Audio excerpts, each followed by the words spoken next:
Olá, boa noite. Em guerra contra o preço dos alimentos, Lula diz que pode tomar atitude mais drástica se medidas anunciadas ontem não surtirem efeito. PIB cresce 3,4% e tem em 2024 o segundo melhor desempenho da década, mas desacelera no quarto trimestre e aponta para 2025 mais difícil, com juros altos e inflação. E você vai ver também. Lula chama Jair Bolsonaro de covarde em evento do MST e diz que ex-presidente tramou golpe e, quando não conseguiu, fugiu para Miami. Mas ele foi covarde, tramou um golpe, tramou a morte de um presidente da República. Há menos de 40 dias para a Páscoa, o preço do chocolate já está mais amargo.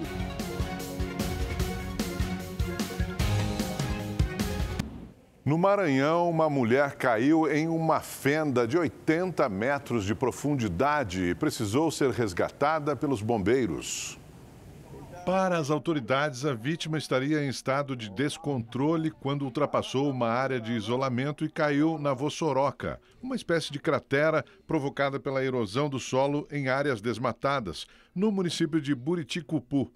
A jovem de 19 anos ficou impossibilitada de se locomover sozinha, já que o local é profundo e íngreme. O resgate foi feito com auxílio de uma corda e equipamentos de rapel. A jovem foi levada consciente para o hospital, onde passou por exames radiográficos. Vamos ver agora a previsão do tempo para todo o Brasil com Igor Silveira. Boa noite, Igor. Como é que vai ser o final de semana? Conta pra gente. Vamos lá, boa noite, Augusto, boa noite, Amanda. Boa noite para você que está em casa. Olha, o fim de semana ainda promete ser quente, ainda em grande parte do país, só que tem bastante instabilidade na região norte e também no centro-oeste, ainda por causa da Zecite. Toda essa área amarela aqui do mapa, no centro-sul do país, as temperaturas seguem altas. Inclusive, hoje, a Defesa Civil emitiu pela primeira vez um alerta de calor severo em Araçatuba e Presidente Prudente, porque as temperaturas lá chegaram a 36 e 37 graus. Esquentou bem e amanhã não vai ser diferente. Na capital paulista, o fim de semana também vai ser quente, ensolarado, com os termômetros marcando 33 graus amanhã e no domingo e 32 graus na segunda e na terça-feira, com previsão de chuva em pontos isolados.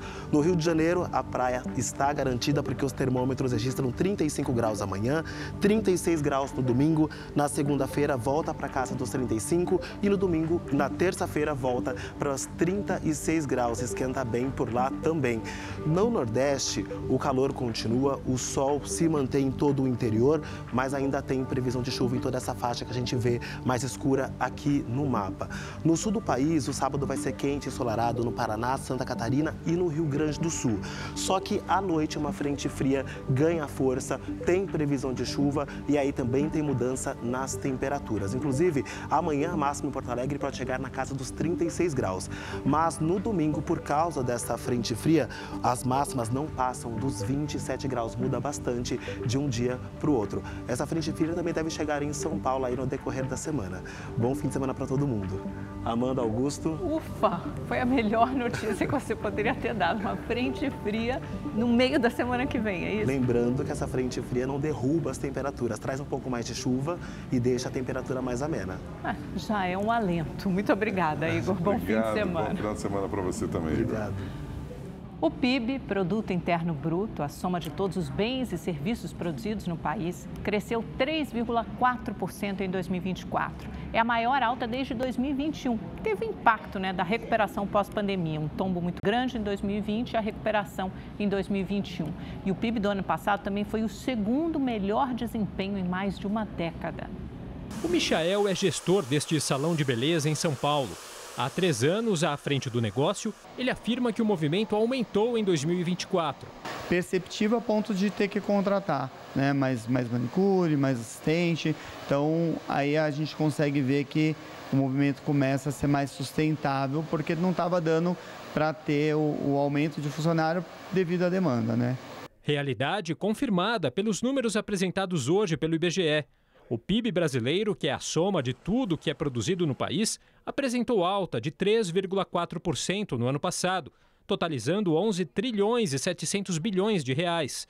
Resultado mais forte em comparação a 2023, quando a economia do país cresceu 3,2%. Crescimento impulsionado principalmente pelo setor de serviços. O setor de serviços se beneficia muito do mercado de trabalho aquecido. A gente está num período de desemprego muito baixo. Aliás, é o menor nível de desemprego da história do Brasil, né, de mais de quase 20 anos.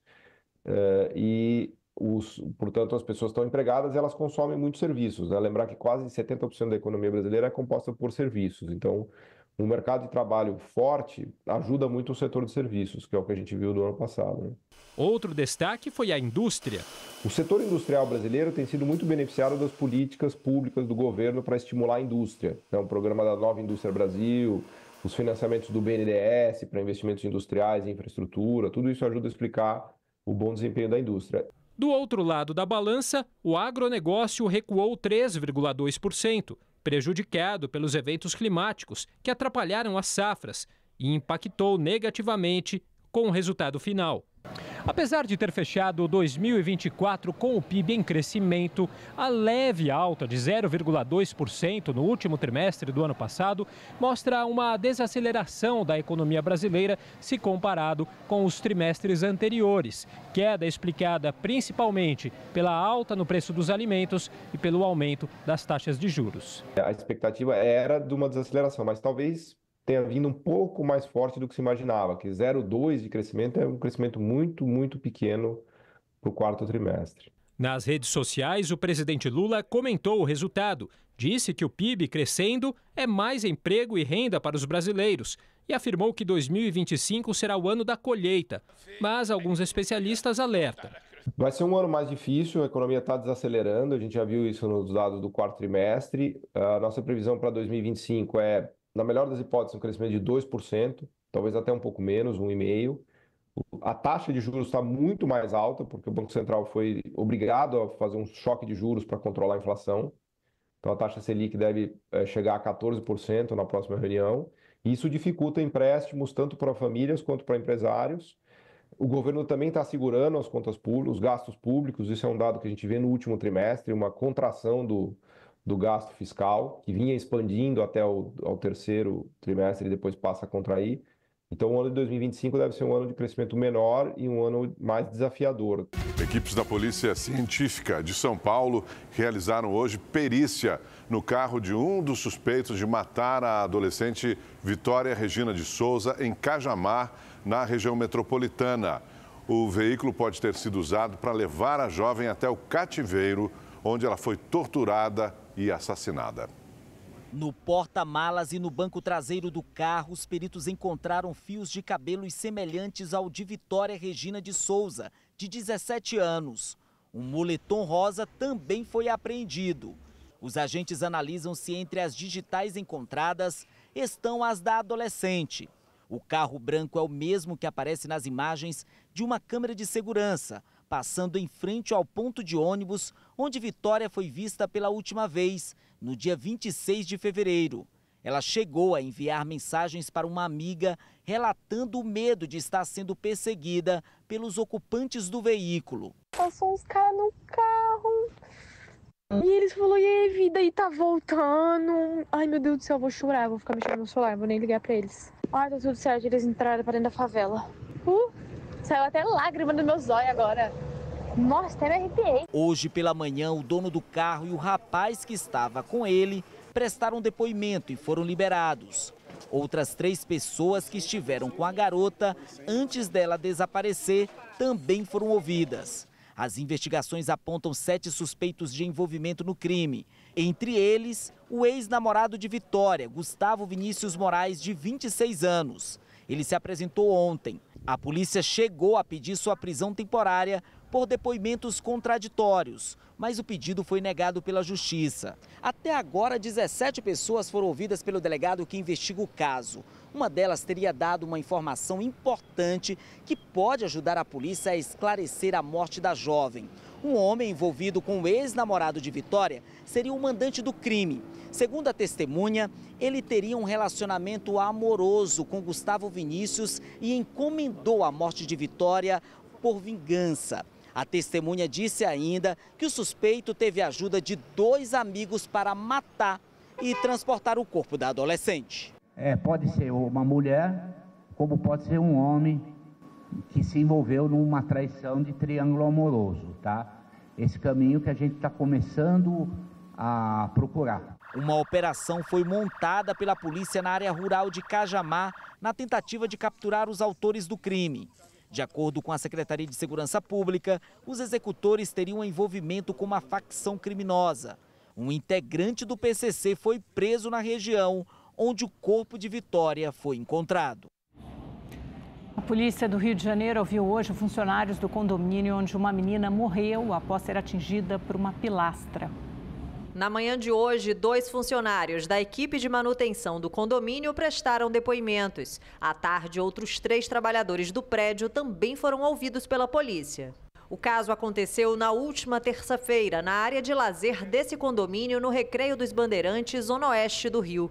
As câmeras de segurança registraram o acidente. Um grupo de crianças se balança em uma esteira com a ajuda de outras 2 meninas, quando de repente uma das pilastras cai sobre a vítima. As amigas tentam socorrer e em seguida correm para pedir ajuda. Maria Luísa Oldenbergas, de apenas 7 anos, não resistiu aos ferimentos. Ontem, o síndico profissional, um subsíndico e uma funcionária do condomínio prestaram depoimento. O síndico contou que a estrutura foi entregue pela construtora do condomínio em 2009 e negou que ele tenha feito obras no espaço desde que assumiu o cargo em 2023. O que foi feito ali foi apenas uma conservação da equipe, de substituição de algumas madeiras e invernizamento da área. Nada estrutural foi feito. Não existiu obra. Isso aí é manutenção corriqueira de condomínio, do dia a dia. Para a Polícia Civil, há indícios de falha estrutural no equipamento instalado no condomínio. Serão analisadas as imagens do circuito de segurança, além do resultado da perícia e os depoimentos. A investigação vai indicar quem deve ser responsabilizado pela morte de Maria Luísa. Esse erro a gente tem que analisar se foi feito na fase do projeto, na fase da execução do projeto, da obra, ou então na fase da manutenção. Não excluindo que pode ter havido erro em qualquer uma dessas fases, tá? Um erro não exclui o outro. Então, na verdade, aquele que errou será responsabilizado pelo crime de homicídio culposo. Uma nova imagem mostra o momento em que um adolescente coloca fogo em um morador em situação de rua no Rio de Janeiro. O episódio foi transmitido ao vivo pela internet. Os 2 envolvidos já estão presos. O vídeo mostra os 2 criminosos. Um deles se aproxima de um homem em situação de rua. Enquanto isso, o outro, com o celular nas mãos, grava tudo. O adolescente acende o artefato e arremessa. Os 2 saem correndo e a vítima, com fogo no corpo, se desespera. Nesta outra imagem, dá para ver o adolescente com 2 artefatos. Ele acende um e em seguida o outro. Depois os lança contra o homem que dormia na calçada. O crime foi transmitido ao vivo pela internet no mês passado. A polícia já apreendeu o adolescente de 17 anos e prendeu o militar do Exército Miguel Felipe dos Santos Guimarães da Silva, de 20 anos, que gravou a ação. A vítima, de 46 anos, sofreu queimaduras e está internada em estado estável. Na última década, cresceu o número de pessoas com mais de 50 anos que entraram na universidade. E assim como os mais jovens, eles também precisam fazer estágio.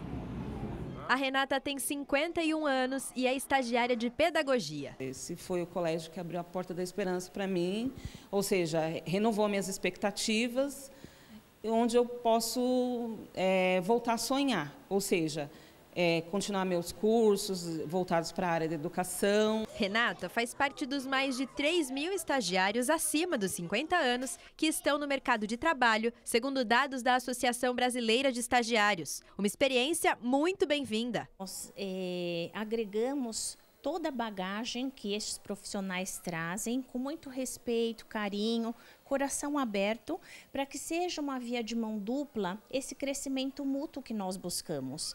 No Brasil, mais de 51 mil estudantes com 60 anos ou mais estão matriculados em cursos de graduação, número que representa um aumento de 56% na comparação com o último censo de 2012, de acordo com dados divulgados pelo Ministério da Educação. Os cursos à distância e a possibilidade de financiamento estudantil foram os maiores incentivadores. E isso facilitou muito para que essas pessoas com mais 50, que têm muitas responsabilidades, compromissos, às vezes familiares, né, e até uma questão financeira, de conseguir incluir o valor do curso no seu orçamento. Entre os cursos mais procurados estão Pedagogia, seguido de Administração, Direito e Educação Física. É bem notável que a maioria dessas pessoas com mais de 50 anos estão no curso de Pedagogia, o que é bem interessante se a gente for parar para analisar, né? Porque Pedagogia é justamente um curso da área do ensino, em que as pessoas vão transmitir ali conhecimento, acolhimento. Esperam que eles tenham boas oportunidades assim como eu tive.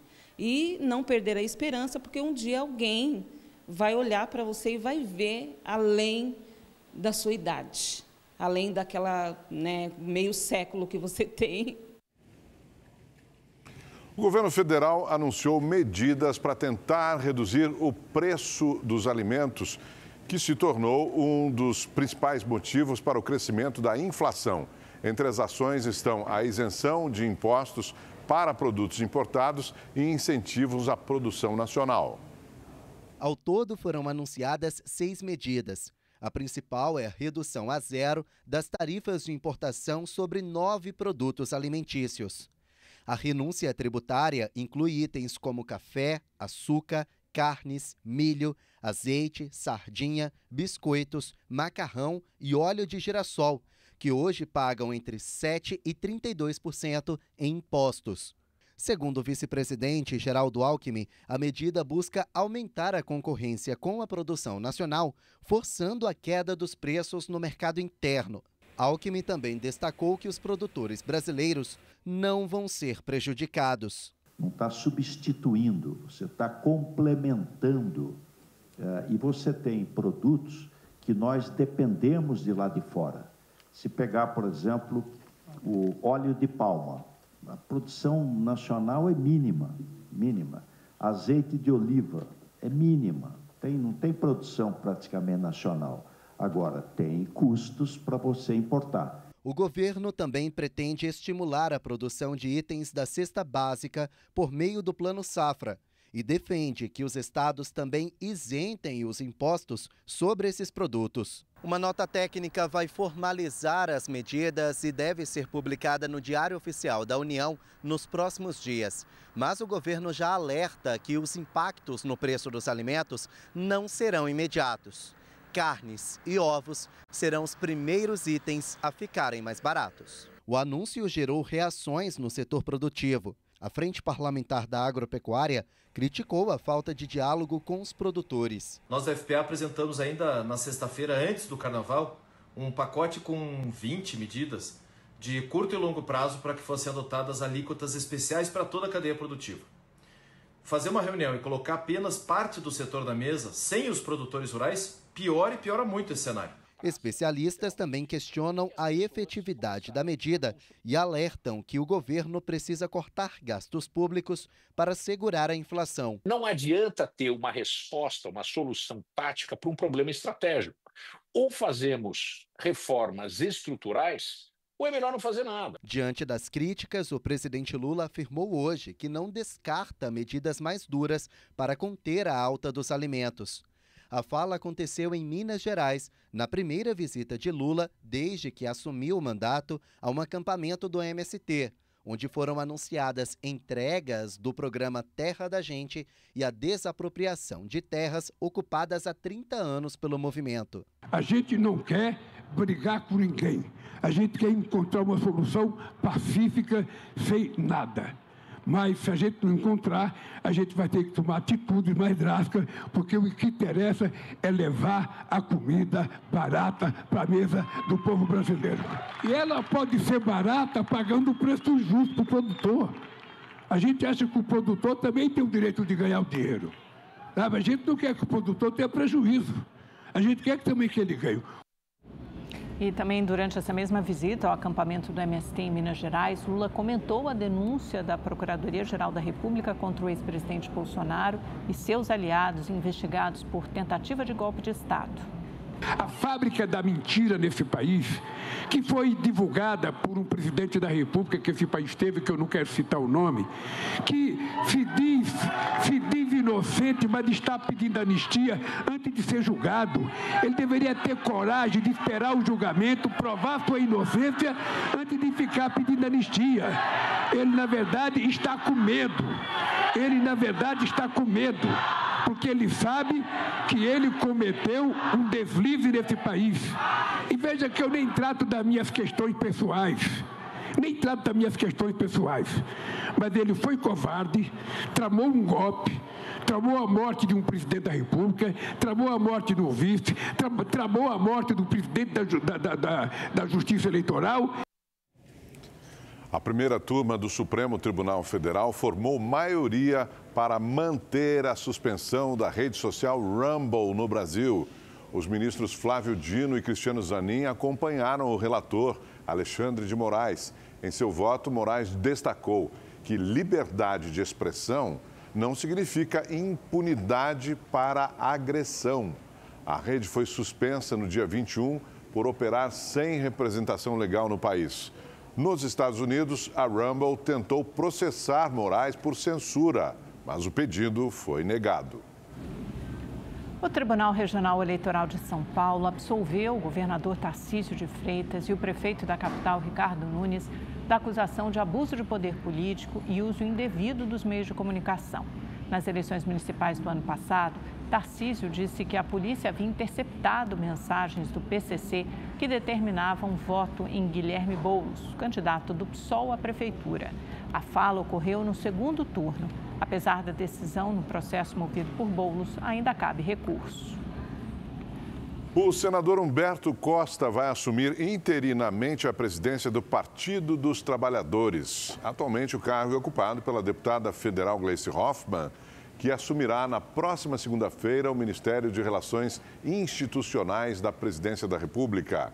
Uma reunião interna com a participação de representantes do Diretório Nacional deve ser convocada nos próximos dias, 60 dias, para validação do nome do pernambucano. Humberto Costa deve presidir o PT até julho, quando novas eleições serão realizadas.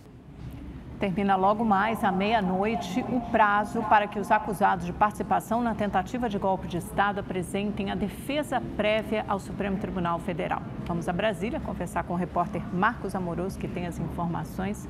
Oi, Amoroso, boa noite. Ontem, no finalzinho da noite, a gente teve a apresentação da defesa do ex-presidente Jair Bolsonaro. Tinha gente que tinha um prazo até hoje, né? E aí, todo mundo já apresentou essa manifestação?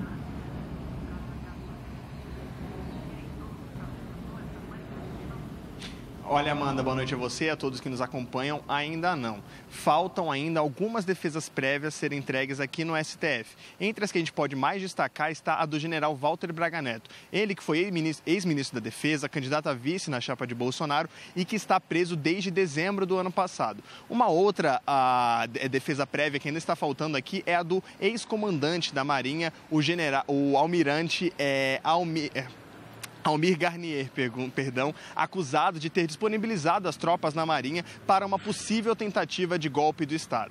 Segundo a denúncia da Procuradoria-Geral da República, Bolsonaro e Braga Neto seriam líderes dessa suposta organização criminosa que queria impedir a posse do presidente Lula para poder garantir a manutenção de Jair Bolsonaro como presidente, manter Bolsonaro no poder. A diferença da entrega, dos prazos da entrega dessa defesa prévia varia ou conforme a ordem da entrega das intimações.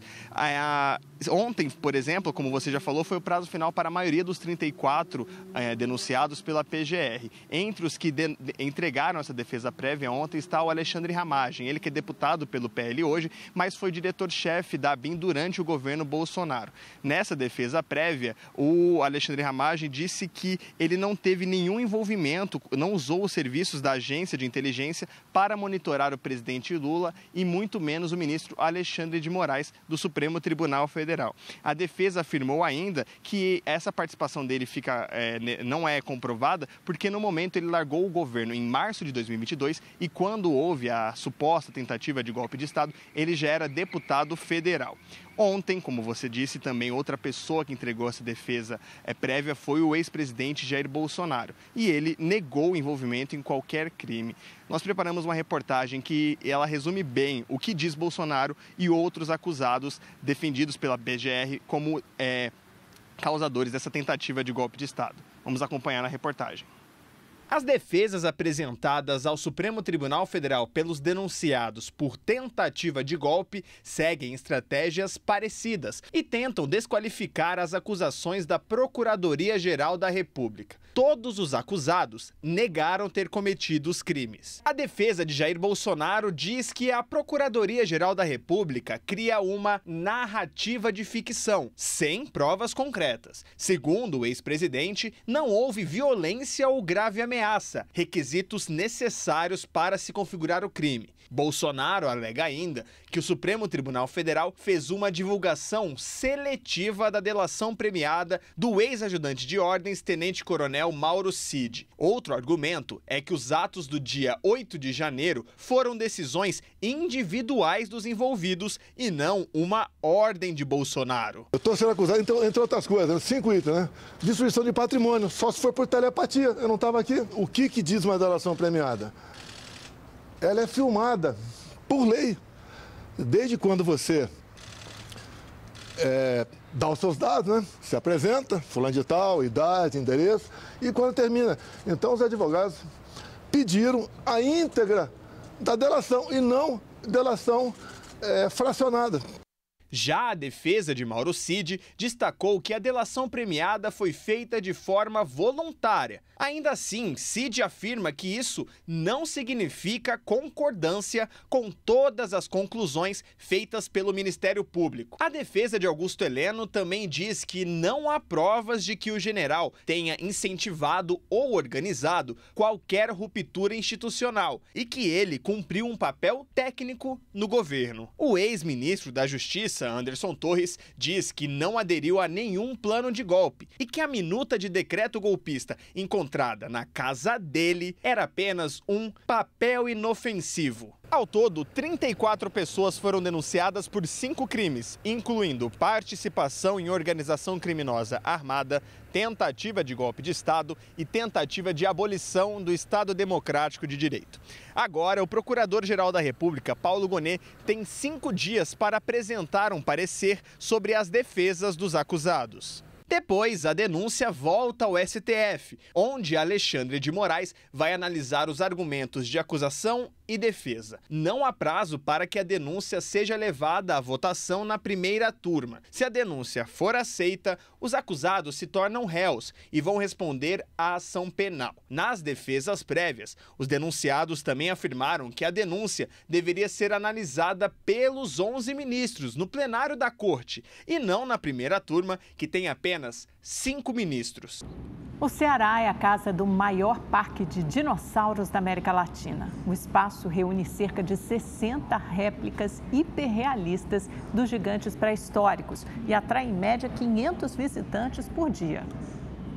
Os dinossauros são de várias espécies e tamanhos.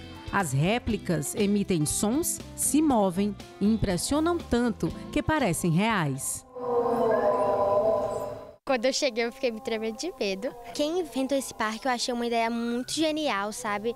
A gente volta ao tempo, relembra como você sente o momento de viver como é estar num passeio desses, assim.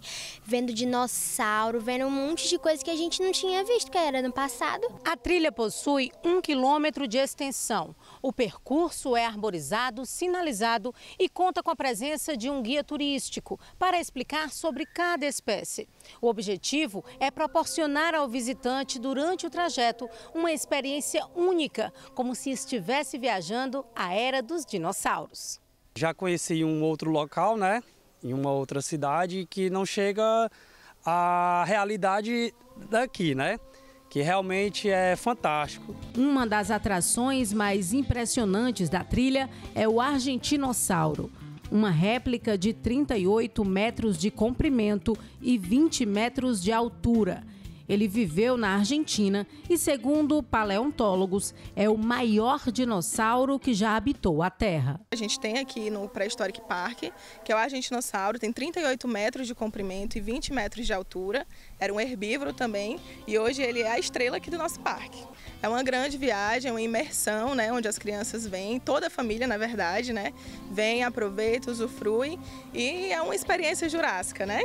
Com cerca de 60 réplicas hiperrealistas de dinossauros da época mesozoica. Acredito que até o meio do ano a gente vai estar inaugurando a trilha aquática, ter barcos passando por baixo dos dinossauros. Então vai ser uma Veneza que você vai ter ali passando por dentro dos dinossauros e vai ser uma experiência assim, extraordinária. O local é a realização de um sonho de infância do idealizador do empreendimento. Sempre tive uma paixão, que é a paixão comum de tantos meninos pelo dinossauro.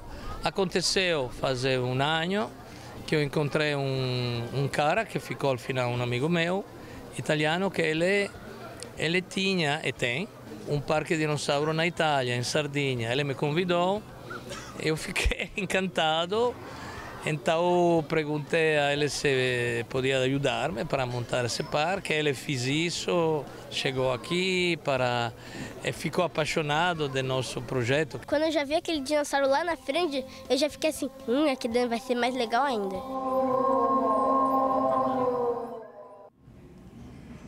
Com a chegada da Quaresma, os tradicionais ovos de Páscoa já estão à venda nas prateleiras dos supermercados. E apesar da alta do cacau, que é a matéria-prima do chocolate, os preços não devem ter um aumento tão grande em relação aos do ano passado. A dona Terezinha só está esperando o dinheiro da aposentadoria para comprar os ovos de Páscoa. Assim que a aposentadoria cair. Comprar para os netos, para os filhos, para o cachorrinho. Cachorrinho tem que ir no pet shop, né? O Márcio tem uma confeitaria e faz mais de um mês que se prepara para entregar os ovos sob encomenda. A gente está se preparando já desde o mês passado, já, né? Fazendo estoque de chocolate e tudo mais, está difícil cacau por aí. Então a gente está fazendo estoque já de chocolate, fazendo produção e tudo mais para deixar tudo pronto já. No comércio, os preparativos para a Páscoa estão acelerados. Como esse ano a celebração acontece em abril, o setor acredita que as vendas serão melhores do que em 2024. A data é muito boa, porque é dia 20 de abril, né?